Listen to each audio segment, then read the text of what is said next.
entramos en la medicación. La medicación se divide en dos grandes grupos.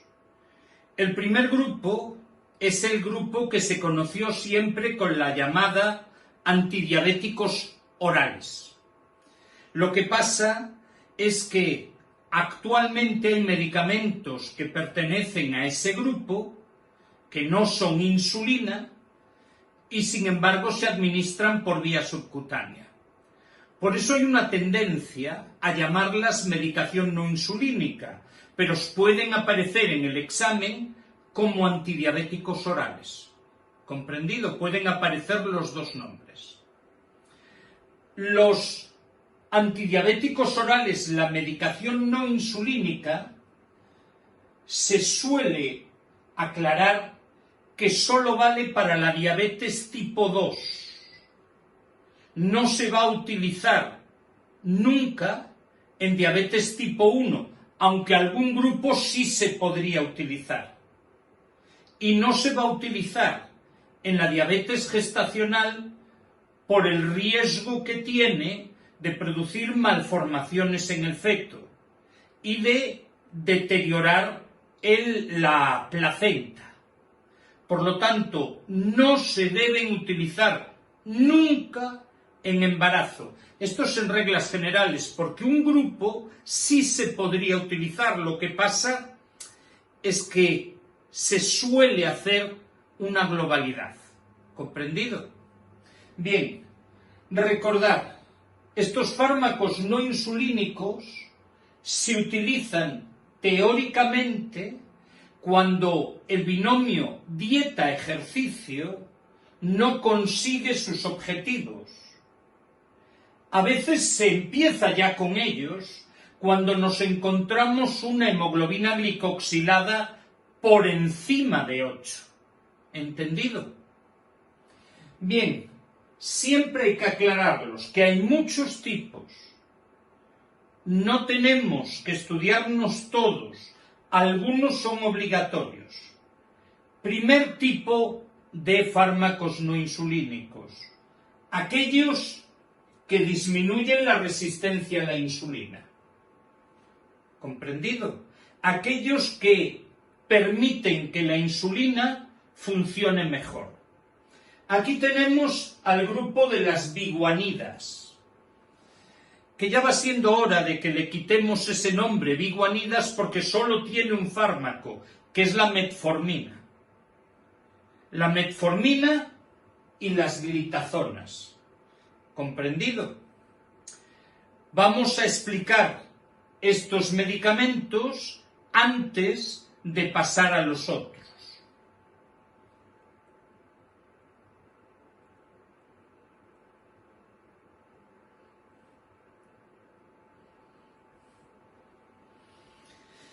Como os decía, las biguanidas solo tienen un componente, un medicamento, la metformina, y todas las preguntas acaban hablando solo de metformina. Así que yo os pongo los apuntes que recibiréis mañana poniendo biguanidas, pero quedaros en la cabeza siempre metformina.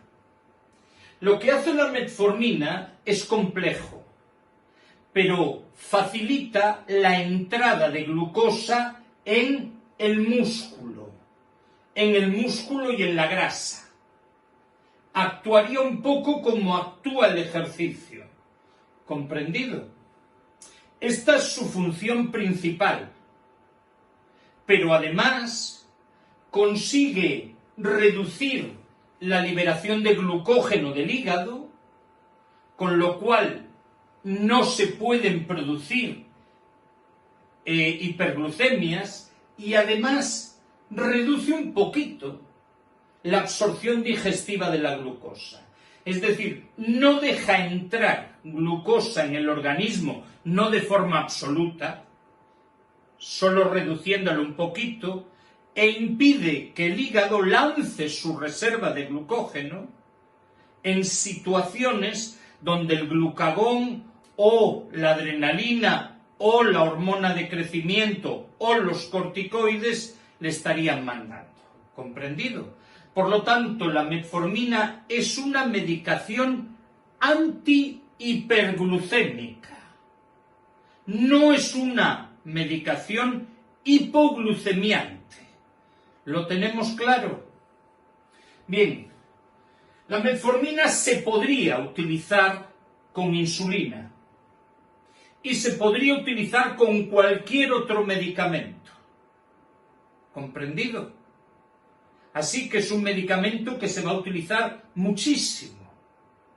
Tanto se utiliza que es el primer medicamento que se recomienda a una persona con diabetes tipo 2, siempre que su hemoglobina glicosilada no esté en 10, siempre que no tenga glucemias de 300, siempre que la clínica no sea brutal.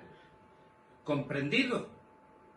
Así que, si yo tengo una persona que tiene 6,7 de hemoglobina glicosilada, que ya sería con otra determinación analítica de glucemia basal o de glucemia postprandial, un diabético, y fuera tipo 2,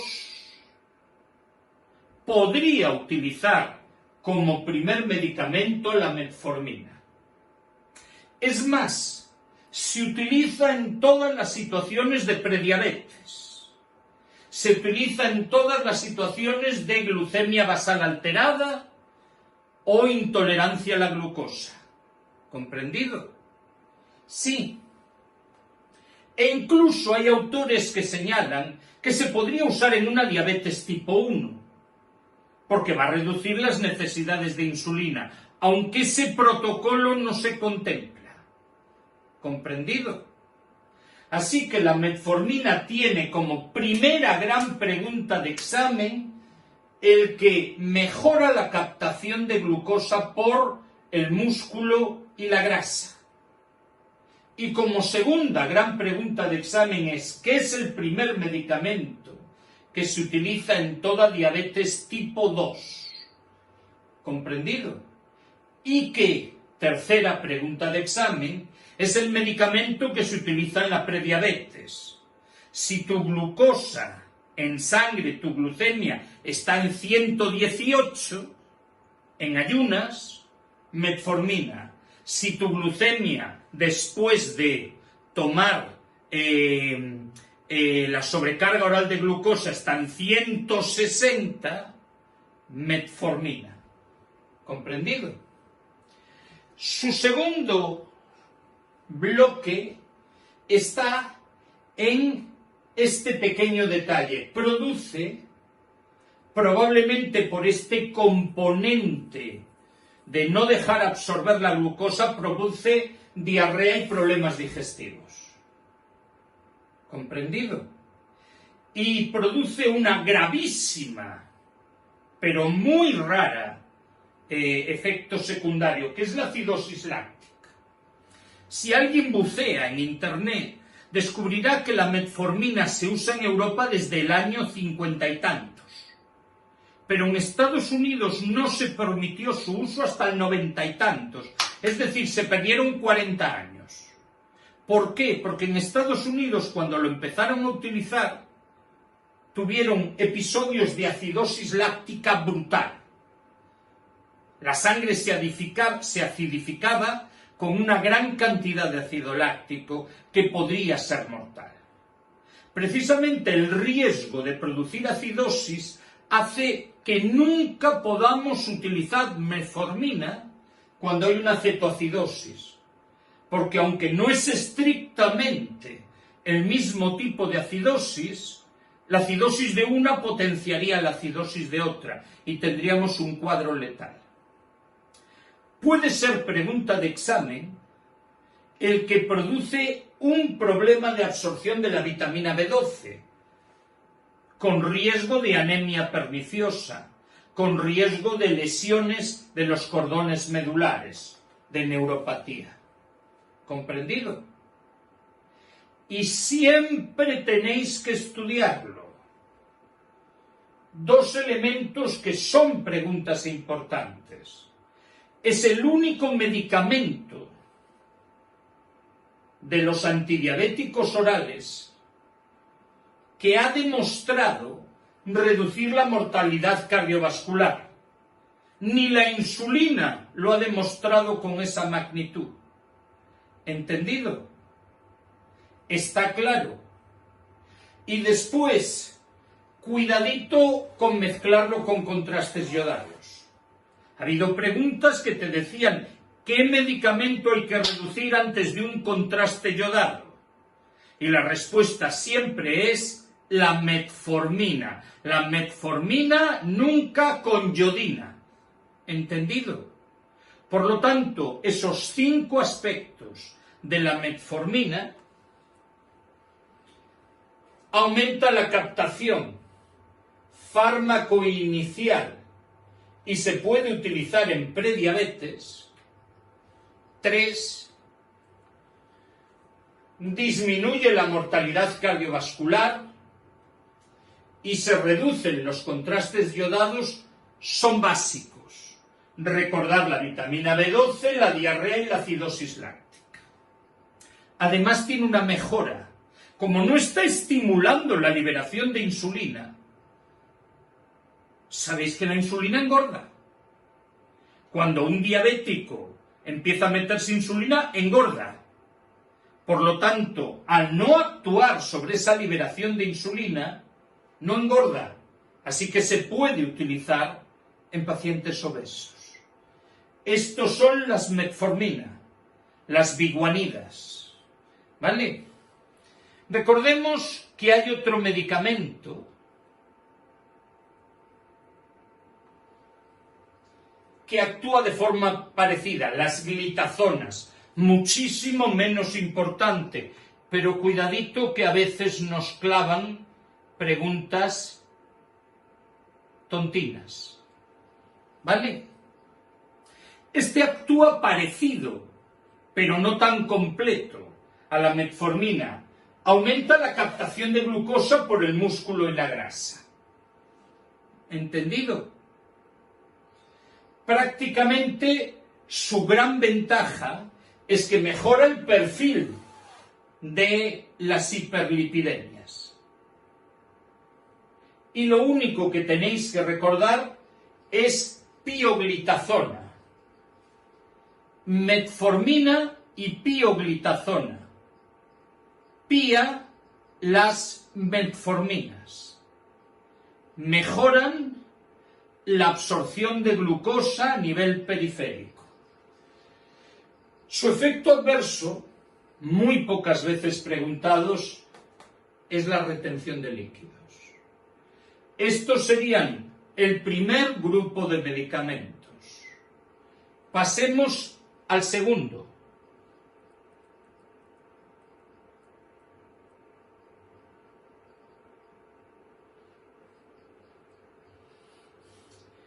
Estos son los medicamentos que cogen al páncreas o por medio de otros mecanismos lo estrujan y aumentan la cantidad de insulina.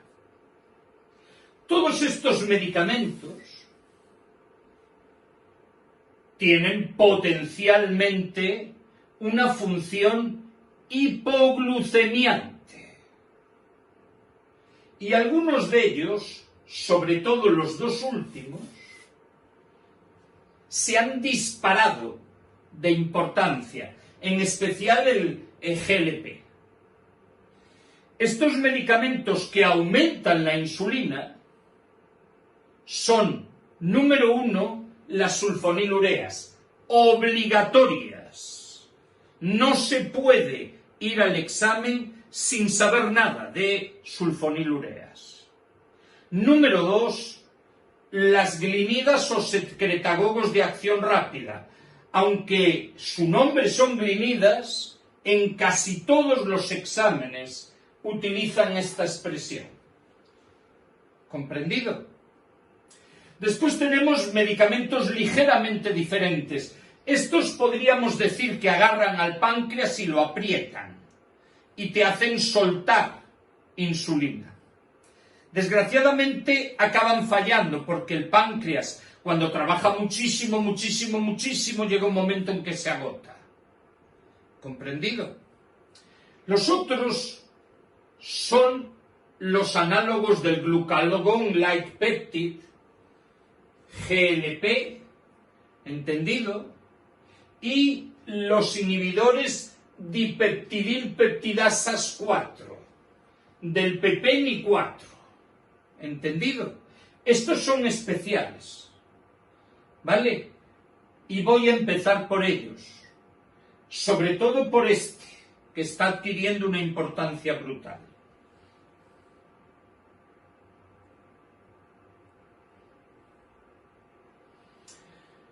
El glucagon-like peptide, GLP, es un péptido, una proteína pequeña que estructuralmente es como el glucagón. Y lo que hace es que va a mantener la secreción de insulina hasta que el nivel sea normal. Al meter una molécula que se parece al GLP, conseguimos que se siga produciendo insulina hasta normalizar la glucemia. Es como decir, le doy 2 tortitas al páncreas para decir, produce, produce, produce. ¿Comprendido? Además, algo muy importante es que bloquea al glucagón normal. Por lo tanto, no provoca una respuesta hiperglucemiante y reduce el vaciamiento del estómago. Así que, si tú comes ahora y tu estómago tarda en vaciarse 14 horas, tú no vas a tener hambre. Este grupo de medicamentos acaban en TIDA. Y aunque el primero que se hizo fue el exenatida o TIDE, exenatide, también se puede decir, sobre todo estos que les gusta hablar en inglés, el medicamento más importante actualmente es la liraglutida. ¿Comprendido? Bien, estos medicamentos tienen 2 ventajas muy claras, ¿vale? La primera, quitan apetito porque bloquean el vaciamiento gástrico. Y si un obeso no come, ¿qué le pasa? Que baja de peso. Y si baja de peso, la resistencia a la insulina disminuye. Cojonudo, oyes. Segundo, se va a utilizar en los grandes obesos. ¿Vale? Y luego se administra por vía subcutánea. Por lo tanto, no es oral. Se puede administrar 1 o 2 veces diarias. ¿Vale? Esto es enormemente importante. Porque hoy cuando decimos, ¡jo! ¡Qué mal está este diabético tipo 2! Iniciaremos terapias parenterales. Y hasta hace 2 años, hasta 2018, se recomendaba empezar con insulina. Pero desde el 19 se recomienda empezar por liraglutida. ¿Entendido? Lo veremos luego. Su efecto adverso son las náuseas. ¿Vale? Estos son los análogos del GLP. Espero que con tanto nombre técnico os aclaréis. ¿Vale? Los segundos son parecidos. La DPP4, lo que sea, es el enzima que destruye al GLP. Así que si yo la inhibo, el GLP dura más. Y al durar más, mantiene la secreción de insulina. ¿Comprendido? son medicamentos que acaban en gliptina.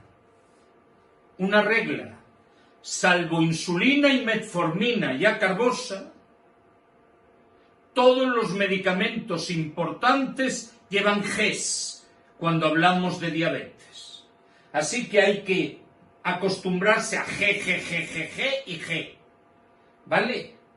Pero fijaros, curiosamente, prácticamente solo empiezan por G las sulfonilureas. Bien, las gliptinas. Estos medicamentos son menos potentes que la insulina. Por lo tanto, no van a desencadenar hipoglucemias severas.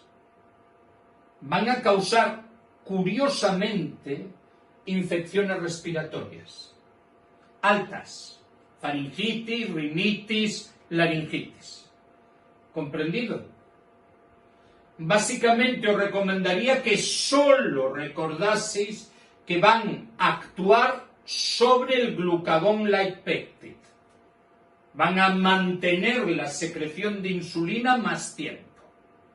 ¿Vale? Y ahora vamos al medicamento más preguntado. El medicamento más preguntado son las sulfonilureas. Este es un grupo de medicamento parecido al de las sulfamidas, así que si eres alérgico a las sulfamidas, pues no te puedes meter estos medicamentos. Estos medicamentos directamente cogen al páncreas y lo estrujan y le hacen soltar la insulina, agotándolo. Además, van a reducir la liberación de glucógeno hepático y mejoran un poquito nada más, la resistencia periférica. Estos probablemente fueron los primeros medicamentos que se trabajó en diabetes, medicamentos orales, y son los únicos que empiezan por GLI. Gliblenclamida. ¿Entendido? Es pregunta de examen, aparte de saberse el mecanismo, la pregunta de examen sagrada es su efecto adverso. Son productores de hipoglucemia, en especial si las personas toman alcohol o aspirina. Su gran pregunta de examen es hipoglucemia. Y cuando una persona toma estos medicamentos, siempre hay que recordar que se tiene que hacer perfiles glucémicos. ¿Comprendido? Son medicamentos, al producir insulina, que provocan el aumento de grasa. Por lo tanto, yo no los podría tomar, porque me pongo como un bombo. ¿Comprendido? Y además, no se pueden utilizar bajo ningún concepto en diabetes tipo 1, en embarazo, lactancia o insuficiencia renal y hepática. Y conviene suspenderlos por el riesgo que pueden producir hipoglucemias muy graves en circunstancias graves. Siempre hay que advertir, las sulfonilureas acaban cargándose al páncreas, acaban inutilizándolo, acaban agotándolo. Por lo tanto, después de utilizarlo 10 años, la mayoría de ellos ya no funcionan. ¿Comprendido?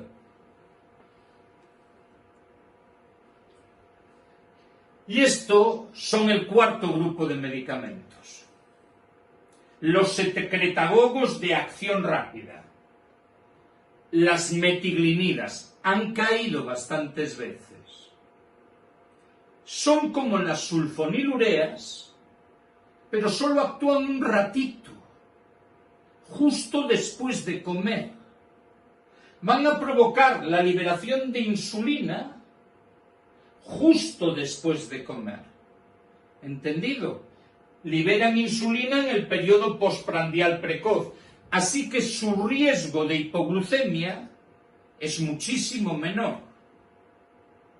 El más famoso es la repagrinida. Y tienen, aparte de este pequeño detalle, de que solo producen liberación de insulina media hora después de comer, en que si dejo de comer, entonces me pueden provocar una hipoglucemia. Si yo los estoy tomando y abandono, dejo de tomar una comida, caigo en hipoglucemia. Estos son los 4 tipos de medicamentos hiperglucemiantes.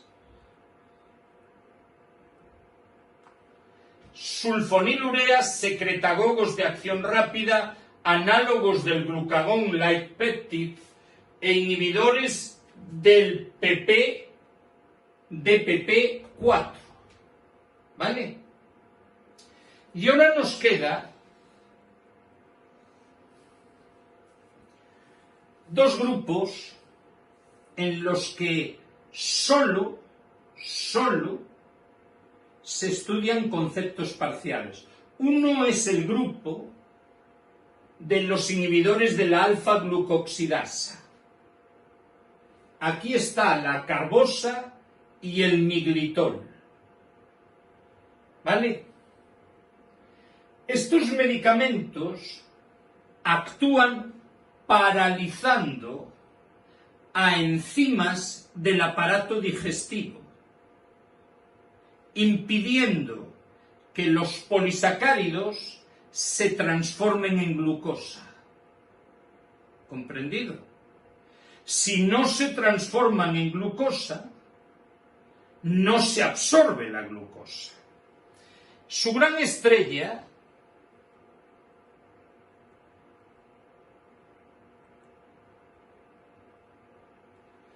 es la carbosa. Como su mecanismo no es dentro del cuerpo, sino en el aparato digestivo, se pueden utilizar en cualquier tipo de diabetes. No se recomiendan utilizar en la diabetes gestacional, porque la pedorreta que te van a causar va a ser total. Y no es frecuente utilizarlo en diabéticos tipo 1 o secundarios de larga duración, porque la mayoría de ellos tienen ya diarreas. Porque el gran problema de la carbosa es el poronpompero. ¿Comprendido? Su gran pregunta, aparte del poronpompero, aparte del mecanismo de actuación, es recordar que la carbosa tiene un pequeño detalle. Si se produjera hipoglucemia, yo no puedo darle un vaso de agua con azúcar, porque esa sacarosa no se transformaría en glucosa. Así que la actuación en caso de hipoglucemia solo se puede hacer por vía oral con glucosa, nunca con sacarosa. ¿Lo tenemos claro? Y ahora llegamos al grupo de medicamentos más reciente. Si hay mucha glucosa,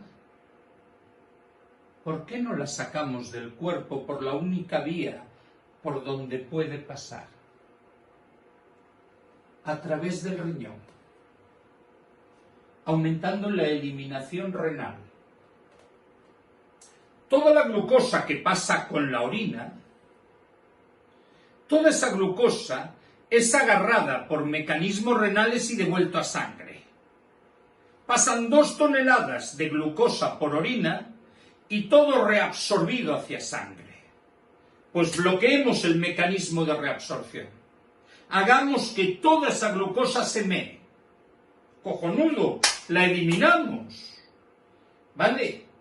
El más importante son las glifocinas. Aquí es fácil porque cina, orina. Cuidado que hay otras que acaban y también riman. Al no actuar sobre la insulina, no engorda. Pero ¿qué pasa? La orina va llena de azúcar, va llena de glucosa. Los bichitos dicen, uy, hoy hay cena, hoy cenamos, cenamos. Por lo tanto, se disparan las infecciones genitales y urinarias. ¿Está claro? Estos son los medicamentos que llamamos siempre antidiabéticos orales. Hay preguntas genéricas, ni en embarazo ni en diabetes tipo 1. ¿Entendido? Sulfonilureas, hipoglucemias. Acarbosa, diarreas. Metformina mejora la utilización. Cuidadito con los contrastes yodados. ¿Entendido? He incluido el protocolo. Fijaros, llega un diabético tipo 2. El diabético tipo 1, por regla general, no se trata con medicamentos orales. ¿Comprendido? A un diabético tipo 1 le falta insulina, hay que darle insulina. Pero el diabético tipo 2 se hace la hemoglobina glicoxilada. Si tiene una hemoglobina de hasta 8, dieta y ejercicio.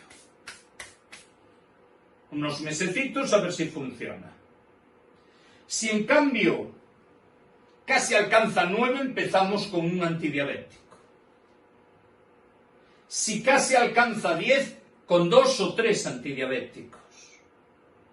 Pero si pasa de 10 o las glucemias se pasan de 300, uno entiende con eso, glucemias postprandiales, no pueden ser también basales, es decir, no tienes sangre, tienes almíbar, o tienes una clínica muy marcada, entonces pasamos al tratamiento parenteral.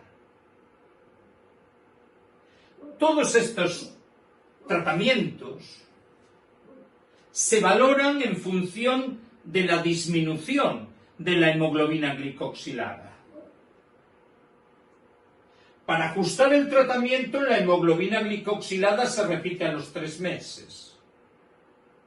Si el tratamiento no controla, no llegamos a los objetivos, cada 3 meses hemoglobinas glicoxiladas, igual que si el paciente tuviera afectaciones orgánicas graves o llevase mucho tiempo con enfermedad. Si el tratamiento fuera controlando y no se desmandara, entonces haríamos las hemoglobinas cada 6 meses. Pero cuando estamos iniciando tratamientos y ajustándolos cada 3 meses, si conseguimos bajar estas cifras acercándonos a 7 o en pacientes de larga duración 8, entonces seguimos con el tratamiento. Pero si no conseguimos bajar la hemoglobina, subimos un escalón. Así que podemos llegar al escalón de utilizar medicación parenteral porque nos detectan la brutalidad de 300 o porque no funcionan los demás escalones. El primer escalón siempre empezaremos con metformina. Si no funciona o no se tolera o está contraindicada, cambiaríamos por otro. Esto es pregunta de examen. Puede que falle porque fallé el páncreas, porque soy un mamut, porque tengo muy poca adherencia al tratamiento o porque me paso la vida sentada en el sofá. ¿Comprendido? Y por supuesto, porque de repente tengo una infección de caballo, el coronavirus, un infarto o cualquier otra patología. Esto es la razón por la que la metformina puede fallar. Pero lo que hay que recordar es que el primer medicamento en la diabetes tipo 2 suele ser la metformina, salvando que tengas brutalidades de glucemia. Si con este no te llega, le puedes dar otro u otros, 1 o 2. Y si no alcanzas los objetivos, empiezas con inyecciones. Y aquí hay un cambio que tenemos que recordar. Desde 2019, el primer medicamento no será inyectable la insulina, será los análogos del glucagón-like peptide tipo 1. ¿Entendido? Esto puede ser una pregunta de examen. Esta es la medicación no insulínica. Mañana, medicación insulínica, pequeños detalles de vacunas y otros elementos, y el tema de endocrino se acabó. Por lo tanto, el miércoles tendréis examen y espero que os salga bien. En el mes de octubre nos ponemos las pilas. Los precios de las clases bajan a 30 euros hasta que no haya clases presenciales. Y espero que a partir del 15-20 de octubre tengamos clases donde vosotras en directo podáis hacerme preguntas. Pero eso exige que yo controle más de ordenadores de lo que controlo ahora. ¿Vale? Así que recordad, a partir de octubre el precio de las clases son 30 euros. ¿Comprendido? Si alguna no está abonando y quiere ponerse al día, pues que me mande un WhatsApp o incluso que pase por la clínica de mis hijos y deje allí el dinero. No tiene por qué ponerse al día de una sola vez. ¿Vale? Recordar un elemento importante. Salió el estudio ADA, Asociación de Diabetes Americana, del 2020, que ha cambiado algo. Es muy importante que recordéis que todos los cribados importantes, no consultas una vez diagnosticado, de neuropatía, de retinopatía, se hacen en el diabético tipo 1 a los 5 años del diagnóstico y en el diabético tipo 2 en el momento del diagnóstico. La razón es que normalmente los diabéticos tipo 1 debutan con cuadros cetoacidóticos muy precozmente y te das cuenta con muy pocas semanas de evolución de los cuadros. Mientras que el diabético tipo 2 tiene un largo periodo donde no hay clínica evidente. Lo de poliuria, polidipsia y polifagia aparece en el tipo 1, no en el tipo 2. Y recordar que se le une la pérdida de peso.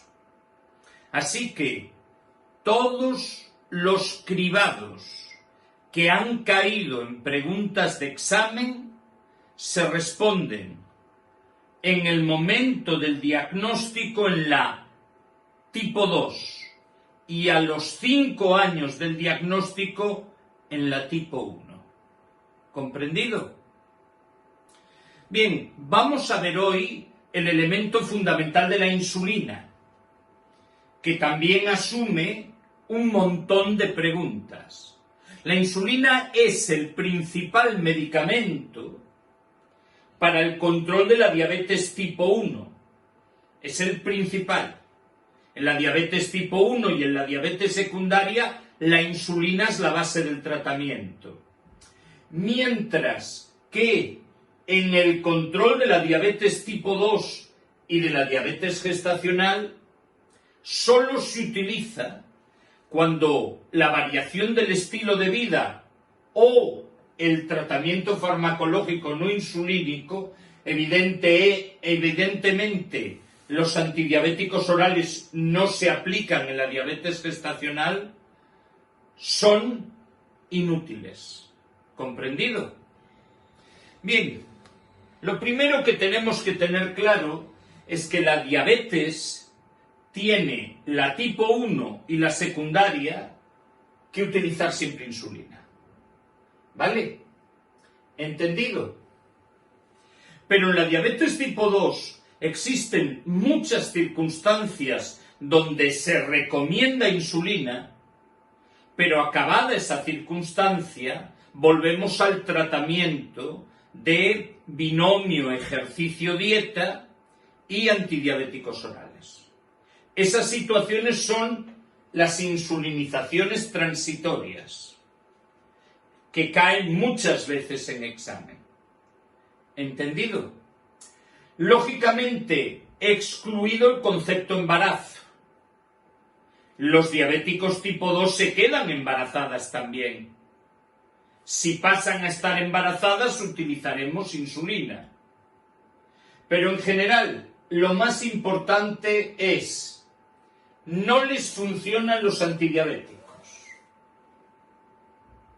¿Vale? Y les sube la glucemia por encima de 300. Segundo, cuadros agudos hiperglucémicos. Tercero, empiezan a consumir corticoides. Recordad, corticoides, hiperglucemia siempre. Cuarto, traumas graves y cirugía mayor. Cuarto y quinto. Y sexto, se quedan embarazadas. Se puede dar el caso de que una diabética tipo 2 se queda embarazada y necesita insulina en algún momento del embarazo, y al acabar ese embarazo vuelve a ser controlable mediante técnicas no insulínicas. ¿Comprendido? Son preguntas de examen, sobre todo estos últimos. ¿Comprendido? Pero no olvidéis que si no funcionan los antidiabéticos orales, hay que utilizar insulina. Otra cosa es cuando el páncreas se agota y empieza a dejar de fabricar insulina. Entonces el diabético tipo 2 vamos a tenerlo, ¿vale?, en insulinización definitiva. ¿Vale? El primer detalle, que tú hayas utilizado 3 antidiabéticos no insulínicos, ¿vale?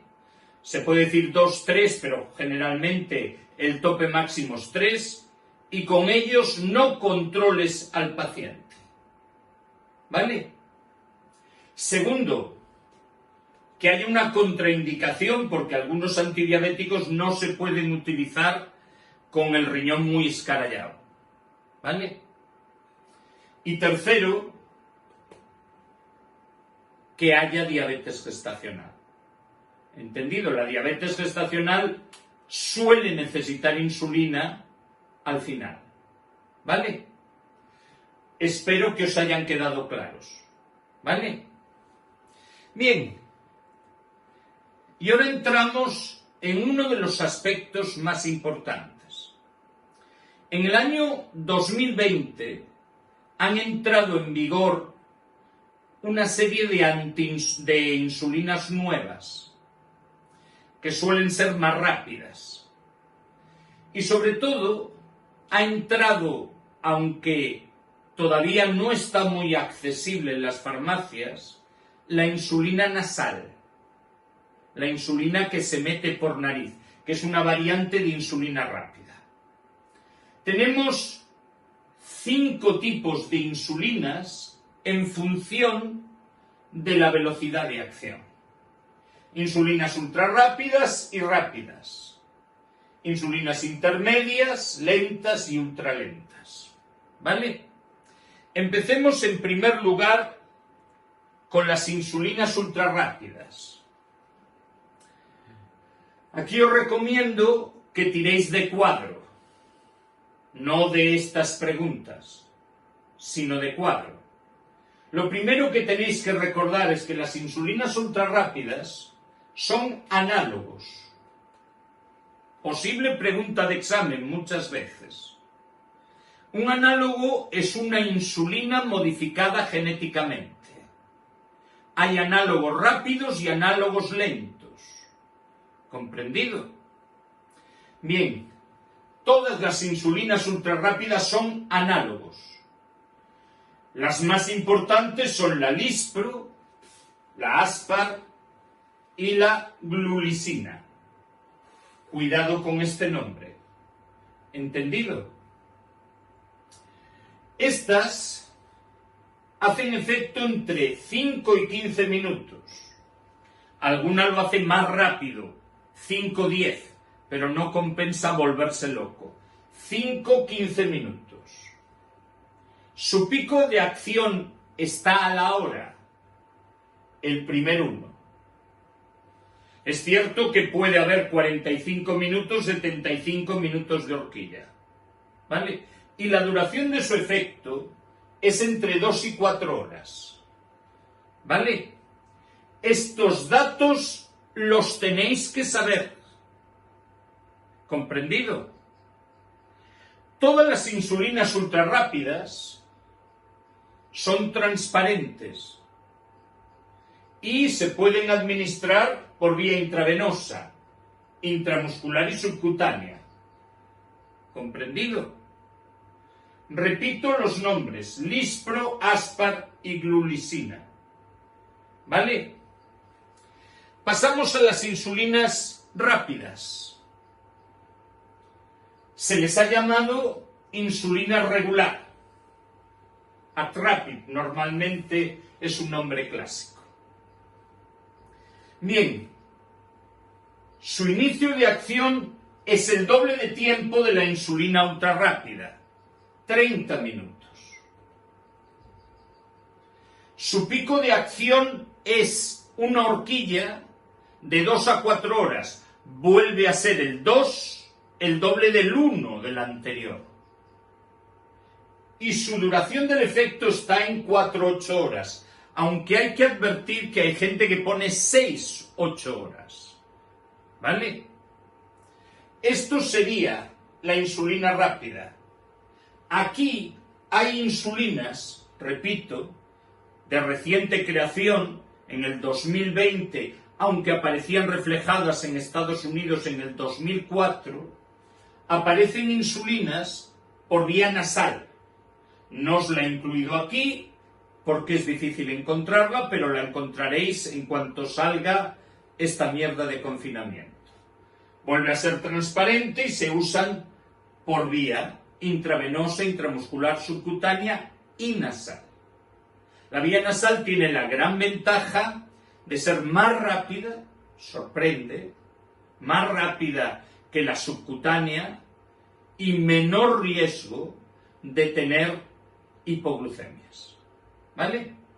Repito, a los valores de las ultrarrápidas los doblamos y tenemos las vías rápidas, las insulinas rápidas. Bien, entramos en las insulinas intermedias. La insulina regular no es un análogo. ¿Comprendido? Es una insulina normal que se ha modificado, nada más, pero no genéticamente. Está claro, no se le ha introducido en su molécula un ADN distinto de su cadena de aminoácidos. ¿Vale? Bien, insulinas intermedias. Las insulinas intermedias tienen el inicio de acción entre 1 a 2 horas. En la mayoría de los textos actuales está apareciendo 2 horas. El 1 es un concepto que aparecía recogido hace 4 o 5 años. ¿Comprendido? El pico de la acción 4 a 8 horas, es decir, el mismo que teníamos en la insulina rápida. ¿Vale? Y la duración del efecto llega hasta 12-18 horas. ¿Está claro? Las insulinas más importantes son la NPH y la NPL, que tienen en sus moléculas distintas sustancias para alargar su vida media. Son blancas y al tener una estructura que de alguna manera se podría destruir en el hígado, no se pueden meter por vía intravenosa. ¿Vale? Bien, insulinas lentas. Son análogos, son los análogos lentos. La más importante, la glargina y el detemir. El inicio de su acción son 2 horas. Y su duración es prácticamente un día. No tienen pico de acción. Hacen el mismo efecto a lo largo de toda su vida media. ¿Comprendido? Muy importante los nombres. ¿Vale? Glargina y detemir. Y tenemos la ultralenta. Hace efecto a la misma velocidad, 2 horas. Pero su efecto dura hasta 40 horas. ¿Comprendido? Es un análogo y es el de Gludec. ¿Comprendido? Por lo tanto, esta regla de picos, inicios, duración del efecto se debe estudiar siempre. Y debéis estudiar los nombres de las insulinas y cuáles son análogos y cuáles no. Recordad, la regular, las NP, no son análogos. No son insulinas genéticamente modificadas, ¿vale? Es decir, con su cadena de aminoácidos diferente. ¿Está claro? Muy bien. Ahora recordad, las insulinas intermedia, lenta o ultralenta reciben el nombre genérico de insulinas basales, porque son las que van a controlar la glucemia la mayor parte del tiempo, sobre todo el espacio que va después de las digestiones, es decir, cuando ya la glucosa ha entrado claramente en el organismo. Intermedia, lenta, ultralenta, insulinas basales. En cambio, la insulina rápida y la ultrarrápida se les denomina prandiales, porque lo que van a hacer es controlar la glucemia después de comer, justo después de comer. ¿Comprendido? Bien. Habitualmente, para insulinizar, empezamos con un proceso que es primero controlar con insulinas basales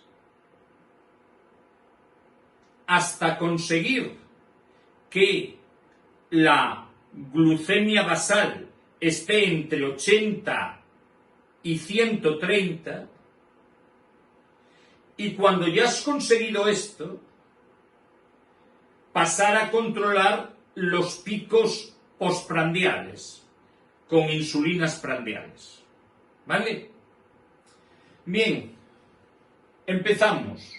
Si yo utilizo, recordar, las basales eran la intermedia, la lenta y la intralenta y la supralenta. Insulina intermedia o detemir lenta se tienen que utilizar de noche. Empezamos con dosis nocturnas. En cambio, la glargina, la otra lenta, y la de Gludec, se puede empezar a cualquier hora del día, porque sus vidas medias son muy largas. ¿Comprendido? La dosis inicial parte de 10 unidades, o de un cálculo por el peso de la persona. ¿Vale? Yo me administro la insulina diariamente y me hago glucemias capilares. ¿Comprendido? Glucemias capilares o glucemias basales venosas si estuviera en un hospital, aunque ese es un poquito excepcional este cuadro. Si la glucemia que me hago por la mañana está por encima de 130, cada 3 días yo subo 2 unidades. ¿Entendido? Si la glucemia fuera brutal, 180, 200, 300 sería otro concepto, entonces subo 4, el doble. Pero si la glucemia está por debajo de 80, se acerca a los 70 de la hipoglucemia, entonces quito 2. El concepto es, si la glucemia basal está alta, doy más. Si la glucemia basal está baja, doy menos. Es sencillo. ¿Comprendido? Llegará un momento en que la dosis de insulina que dé sea suficiente para normalizar la glucemia basal, ¿vale? Para ponerlo entre 80 y 130. Si yo doy más de 30 unidades por inyección, los parto. Doy 2 inyecciones, en mañana y noche. No siempre se hace 50-50, a veces se hace 60-40. ¿Comprendido?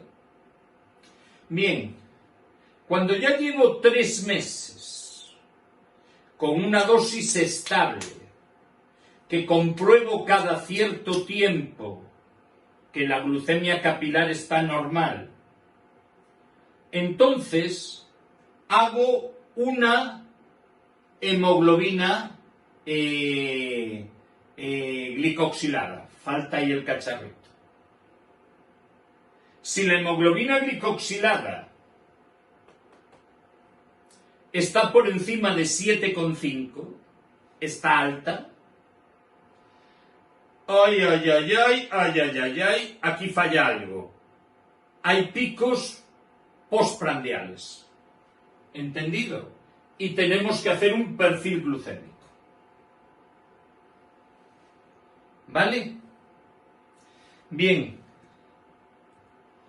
El perfil glucémico consiste en, durante 2 días, hacer 6 glucemias. Cada día 6 glucemias. Uno de los días debe ser un día donde tú trabajas y por lo tanto tus comidas tienen una secuencia normal. Yo no conozco a mucha gente que en un día normal haga una comida a reventar como se hace en un festivo, ¿vale? El otro día tendrá que ser festivo, así que normalmente se expresa así, un día por la semana y otro del fin de semana. Si en medio de la semana hay un festivo, se aprovecha ese festivo. En esos 2 días yo hago 3 comidas principales, pues antes y después, a las 2 horas de cada una de las comidas, hago glucemias. ¿Comprendido? Bien, si me encuentro una hiperglucemia postprandial, es decir, una cifra superior a 180, ¿vale? Entonces empiezo a utilizar insulinas rápidas o ultrarrápidas, que me administro antes de la comida. Y empiezo con la misma secuencia. Empiezo con 4 unidades. Recordar que en la basal empezábamos con 2.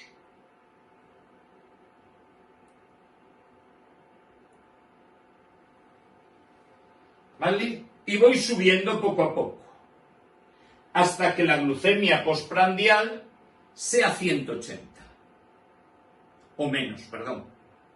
¿Está claro? Bien, sigo con esta dinámica de pincho por la mañana, pincho por la tarde, o solo por la tarde, y antes de una de las comidas, normalmente la que más subió, pongo rápida. Y eso lo hago durante 3 meses. ¿Vale? Y a los 3 meses vuelvo a hacer la hemoglobina glicoxilada y si sale alta, empiezo a pincharme exactamente igual en la comida que no me estoy pinchando, en otra de las comidas. ¿Comprendido? Si esto se repitiese pinchándome 2 veces al día, insulinas rápidas, acabaría pinchándome 3 veces al día insulina rápida, antes de cada una de las comidas. Espero que lo hayáis entendido. Cuando yo utilizo insulinas rápidas, entonces utilizo el término terapia plus, terapia más. La terapia basal plus es cuando solo pincho una vez insulina rápida. Y la terapia bolo plus es cuando pincho 3 veces insulina rápida. Lógicamente podré cambiar este proceso con insulinas de mezcla. ¿Vale? Recordar el número inicial, la insulina lenta.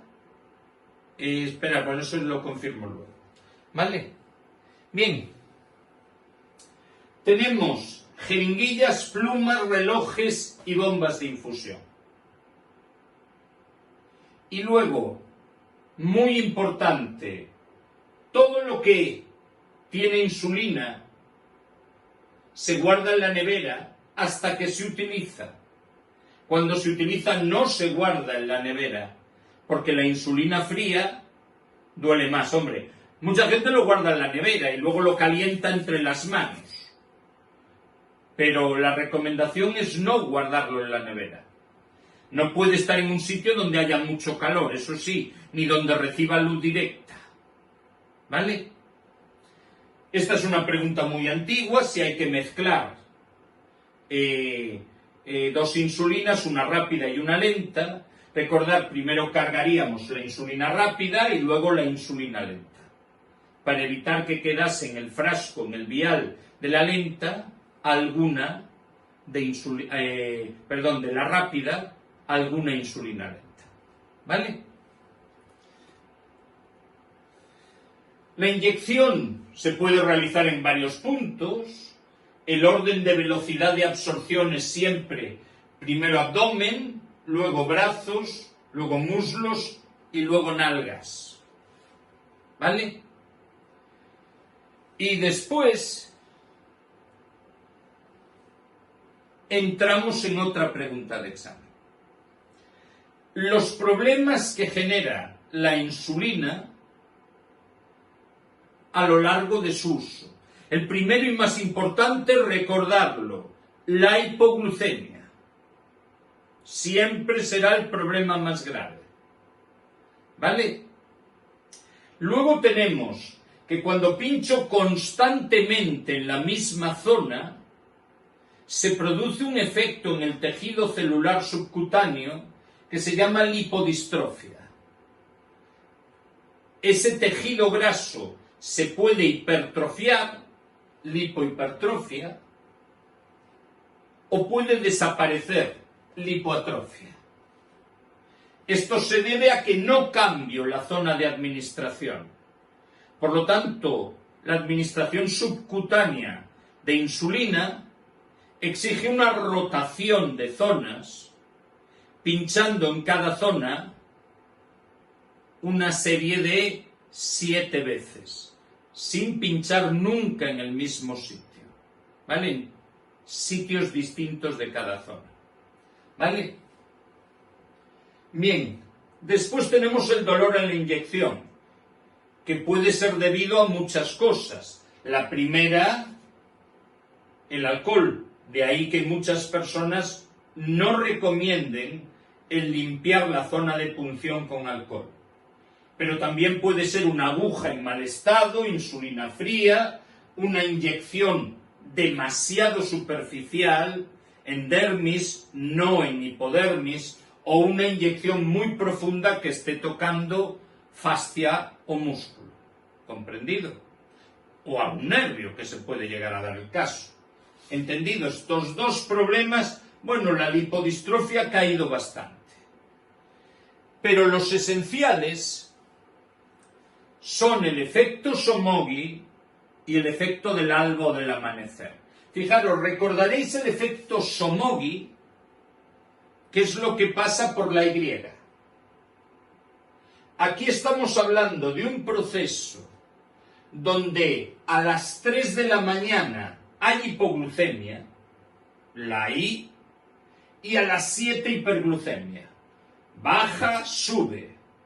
¿Entendido? Hipoglucemia a las 3 debido a una respuesta excesiva de insulina o que hemos comido poco, y al caer mucha la glucemia, se activan la adrenalina, el glucagón, los corticoides, la hormona de crecimiento. Entonces, hace una bajada y luego una subida. Como la causa ha sido un exceso de insulina, reduce. Como la causa ha sido poca cena, aumenta. ¿Entendido? Somogyi, regla mnemotécnica, la Y. El efecto del amanecer aparentemente es parecido, porque también tiene hiperglucemia a las 7 de la mañana, pero aquí no se ha producido en ningún momento de la noche una hipoglucemia. ¿Vale? Esto es un cuadro donde a las 7 de la mañana tenemos una hiperglucemia, sin hipoglucemias nocturnas. Y se debe probablemente a una activación de la GH en su ciclo circadiano. La solución es aumentar la insulina nocturna para que no llegue a las 7 de la mañana el pico tan alto. La solución es la contraria que el del alba. ¿Entendido? ¿Comprendido? Si hay hipoglucemia, Somogyi. Si no hay hipoglucemia, alba o amanecer. Lógicamente, distinguimos uno de otro haciendo una glucemia a las 3 de la mañana. Y ahora, la última pregunta. 3 vacunas van a utilizar los diabéticos. La primera es de hepatitis B. La razón es que los diabéticos suelen ser obesos y la obesidad es la primera causa de la cirrosis por hígado graso en Estados Unidos. Así que vacunamos de hepatitis B para evitar que ese hígado se dañe más. También se recomienda tratar la hepatitis C. ¿Entendido? Bien, segundo, gripe. Y hay que llamar la atención de que se insiste en que se vacune a los mayores de 6 meses. ¿Vale? Y tercero, neumococo, con todas las variantes de vacuna de niños pequeños y vacuna de niños mayores. Hepatitis B, gripe y neumococo, las 3 vacunas. En el tema de diabetes solo nos quedarían 2 elementos más. La utilización de sistemas que permiten la monitorización continua de la sangre y el trasplante de páncreas o de islotes pancreáticos. Esos 2 elementos no me parece que sean tan importantes para ponerlo en resumen, aunque os aparecerán ahí en los apuntes que recibiréis hoy por la noche. Pero recordar, fundamental del tema de hoy, el horario de las acciones de las insulinas, los nombres de la insulina y diferenciar entre Somogy y Alba. ¿Entendido? Puede ser importante las vacunaciones y ha caído demasiadas veces en los últimos exámenes lo que os dije al principio. Cribado, diabetes tipo 2 en el momento del diagnóstico, diabetes tipo 1 a los 5 años del diagnóstico. ¿Comprendido?